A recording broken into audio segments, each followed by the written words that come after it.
Welcome to another session, part two. In today's session, I would like to pick up from where I stopped, in which I made reference to energy. Now, it's important that I preface today's session by just reminding those who haven't seen the first part that I made reference to how we as human beings define ourselves. Personally, I use a reference that I think applies to me and applies to most people, which is to say that there is something unique about me, there is something unique about other people. We are essentially all the same. The best part of who we are, the most noble, the most esteemed, is unseen to the naked eye. It's formless in nature. It's a spirit. We are spiritual beings. We live in a physical body because this is a physical world. But we've also been gifted with an intellect. In our intellect, we have the ability to create our kingdom of heaven or our kingdom of hell. The way we use our intellectual faculties, providing we understand them, determines our emotional state and our well-being. Many people tend to use mental as a reference for intellect and emotions. So some people would say, which I have no qualms with, that you're a spiritual being, you live in a physical body, and you have a mind, or you have a mental state. That's my position.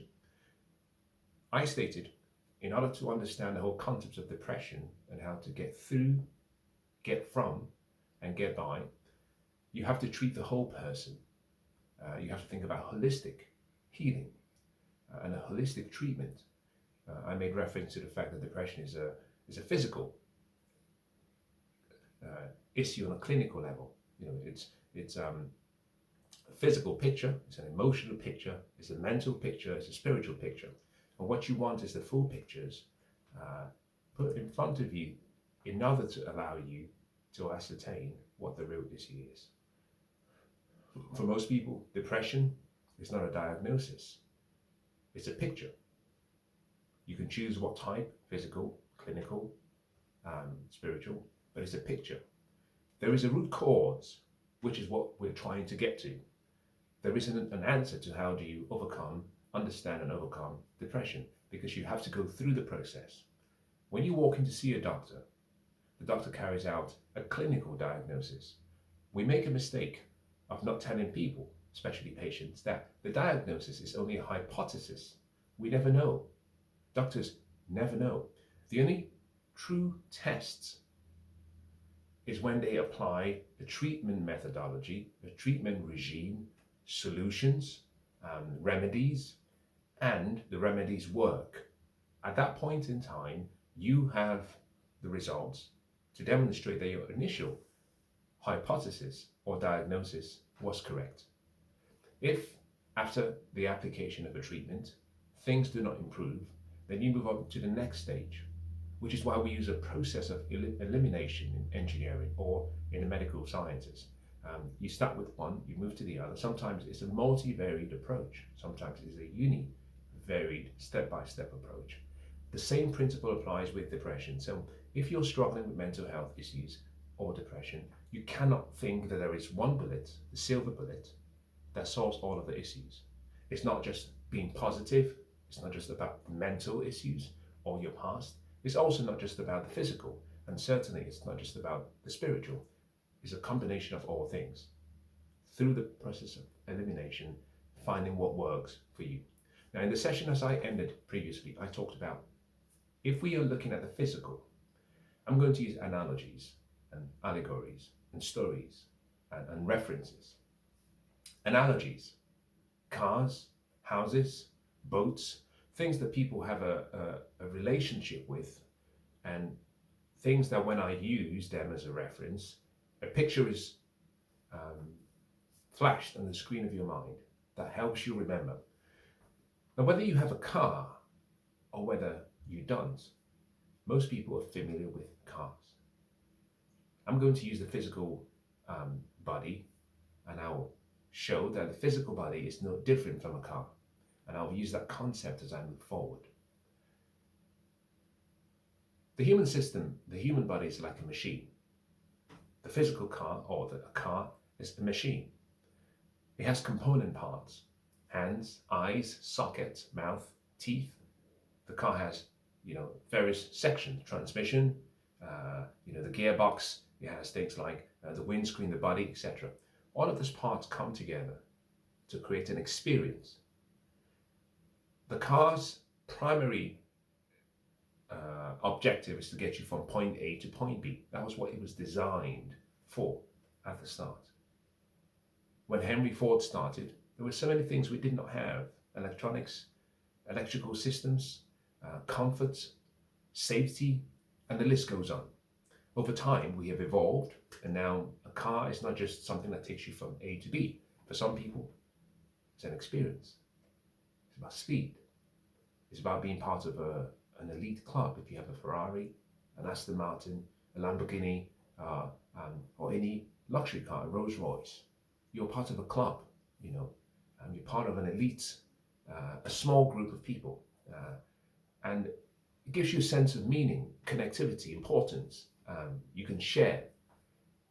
It's about style, depending on the brand you have and you drive. Sometimes we see cars, they're just beautiful, we stare at them. So therefore, whilst the original objective is to get you from point A to point B, that's not the only objective. Similar with the human being, whilst you might get up, go to the bathroom, have a shower, go to the kitchen, make a meal, perhaps not enough energy, but still you do so, it doesn't mean you're operating at the optimum level. There's certain things you want to be able to do. You want to go places, you want to see things, you want to travel, you want to experience, you want to love, you want to be loved, you want to care, and the list goes on. When we are unable to do all of what we hope to do, there is a feeling that we think that something is wrong. Most of the time we are right.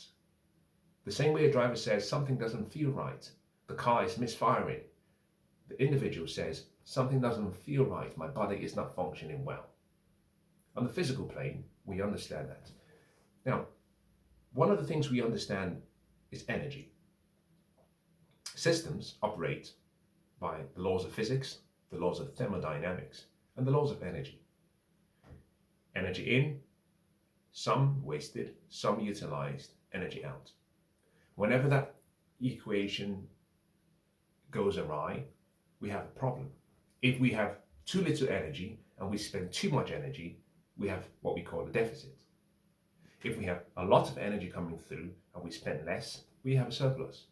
But you can bring in energy into a car. The fuel pumps fuel through the transmission system into the engine. That fires the car. But you have a gearbox that allows you to move faster, slower. You can have a full tank and the car not go beyond 60 miles an hour. Why? You're stuck on gear 2. You have the right car, you have the right fuel, the engine works, but you can't change gears. Why? Faulty gearbox. It means you're not moving at the speed you want to go to, so you're traveling at a snail's pace. And that affects you because psychologically you feel as though you're not doing what you should do. You can't get to the meeting on time. Similar with people. It could be physical. So in this physical section, one of the things to keep in mind is when we talk about energy, we get energy in various ways. For a car, it's fuel. For some other cars, it's electrical power. For some other cars, it's hydrogen. For some other cars, it could be oil, diesel. The human body requires food. The human body requires an imagination. The great writer says, "The man shall not live by bread alone." Yes, food is good, but you also need words. You need thoughts, the ability to dream and use your intellectual faculties, and that gives you energy. I'm not going into the mental side just yet, or the intellectual side just yet. Let's stick with the physical. And on the physical plane, what we know is our energy comes from various ways. Our goals, our dreams. The dreams we have, you see, with a man who has a dream, a woman who has a dream, will find motivation, will find some form of inspiration, encouragement to do the impossible, to attempt the unthinkable.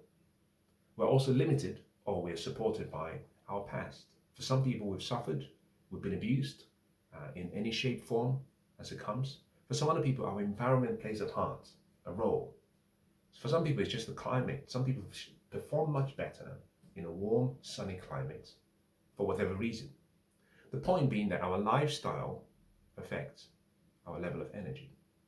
But in addition to our lifestyle, our diet affects the energy we have. Certain foods, which is why we talk about having a balanced diet or the right diet, certain foods ensure that we have the right nutrients, the right intake of food in the right proportions to allow the body to function as it should. As we look into depression and look into anxiety, which much people struggle with, one of the fascinating things I found is that at rest, just imagine this, for you, at rest, your brain uses about 20% of the energy in your body or generated by your body. But what I found fascinating is that the liver uses more than the brain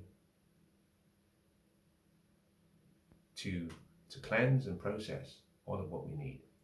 So you can see that you have your heart, you have your brain, you have your liver. All of these things are energy demanding.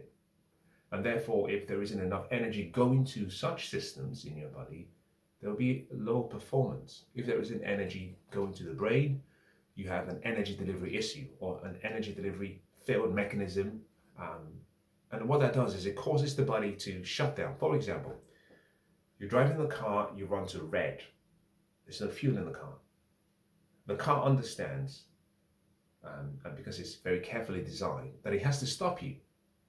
Because if it doesn't, you will keep driving on empty. You will cause something to happen. You draw in air, and maybe the engine fails. And therefore, the car will automatically do something to stop you from self-harming. It might pull the car to a stop, a standstill. Why? You have no fuel. The body does exactly the same thing. So sometimes when we feel low, no energy, depressed, physically, unhappy, I'm not saying always, but sometimes it could just simply be an energy delivery issue. That perhaps there isn't enough energy being delivered to the brain, and therefore you can't think clearly, you have foggy brain, you can't actually process information. You understand that you are intelligent, but it's obvious to you that you're not performing at the level you once used to. You know something is wrong. If there isn't enough energy being delivered to the heart, the pumps doesn't pump as much as it should, and so you feel tired. You try to go for a run, you're exhausted. Your heart is beating very fast. Why? There isn't enough energy delivery to the heart. You find your liver is not detoxifying all of the toxins. Why? There isn't enough energy delivery to the liver. And the other parts of the body, you just feel nauseated and tired and weak, and a symptom of as though you're overwhelmed. The reason being, there is an imbalance with regards to energy in your body. Diet is important. And so in dealing with depression, one of the things we're going to do as we move forward is, through the process of elimination, we start with the basics. Before we get to the mental and the spiritual, let's just start with you. We're only going to have one body. As a matter of fact, imagine if you came into the world and just before you were born, a genie came up to you and says, I'm going to allow you to participate in what I call the biological lottery. You get to choose whatever body you want. Shape, size, muscle size, density, tonality, color. You can have anything, both male or female. But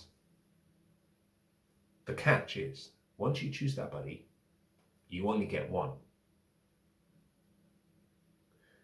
I would imagine that most people, like I would think carefully and say, well, if I only get one of this body, then I'd like to understand if there is an operating manual, something that I can read to tell me how to use the body well, because if it breaks down, I'm done. Unlike cars that come with a manual from the manufacturer, humans, we do not have a manual. So a lot of what we go through, we learn by trials and errors. We learn by mistakes, expensive mistakes, sometimes very painful learning experiences other times. Hence, in the previous session, I said, all of human suffering stems from ignorance. There is something we do not know, and to minimize suffering so that we do not die and by the bad ideas we have die. Instead, we have to study, we have to learn, we have to seek understanding, seek information, and then apply what we learn.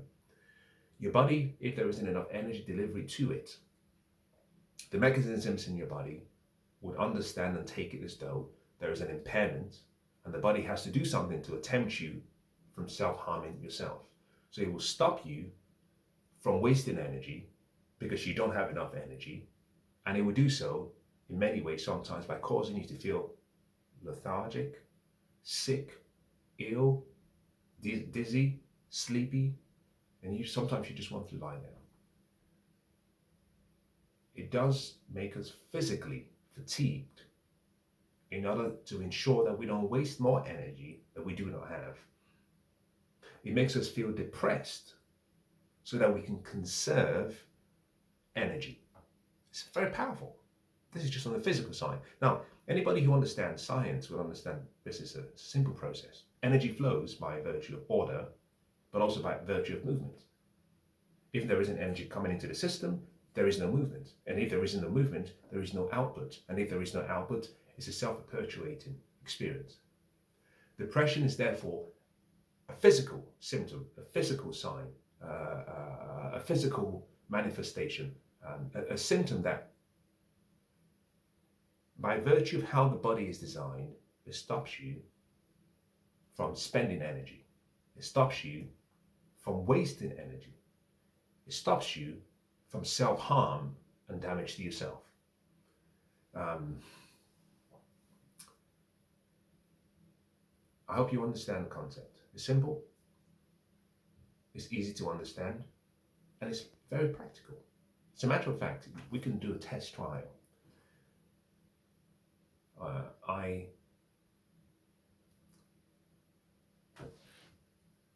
have just had something to eat not long ago. Normally I would have breakfast around 7:30 or 8. I used to in the past, but every few days I vary and I have very late breakfast, 12:30, 1.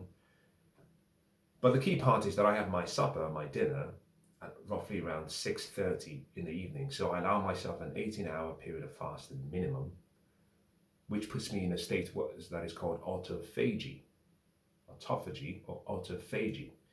It means that my body goes around looking for rogue cells and it kills them. It's great. Some people recommend a whole day fast. I can't do that. So I try to increase the number of hours between my last meal of the day and my next meal. 16 hours, 17 hours for me is optimum. Now I go into autophagy by virtue of the fact that I'm in ketosis, something I will explain further down the line, and my diet is less carb or sugar or glucose heavy, and more fat and fiber heavy. The reason I've said all of this is to say, if I were to extend my fasting beyond 17 hours and I went to 24 hours, my energy levels will start to drop. At 24, 27, 32 hours of fasting, I'll find I can't move. I'm tired, I'm weak, I don't have any energy. My body has actually used up all the energy based on what I gave it previously, and therefore it has none. At some point, if I do not have water and I have no food, I will become more and more weak and unable to do things that I normally could do. At that point in time, if I lay there feeling sorry for myself and thinking, why can't I do what I normally could do? I would start to think that there's something wrong. I would start to feel depressed. I would start to feel anxious, a sense of anxiety. So in many ways, depression is a mental symptom where the body stops you as part of a way of protecting you from doing things that you normally would be able to do. But it does so because perhaps, not always, but perhaps, using the process of elimination at the basic level, there isn't enough energy coming through, and therefore there isn't enough energy to expend. Very simple. Now, I hope today's session has been useful. As I move into the following sessions that follow, I'm going to start breaking down the whole concept of diet. I'm going to go into energy, but I'm going to deal with energy, how energy comes into your body based on what you eat, which is diet. energy delivery within the body, how it goes to the various parts that need it, and energy use. But more importantly, how you can harness and use free energy that exists all around you. Fascinating stuff. Now, I hope today's session has been useful.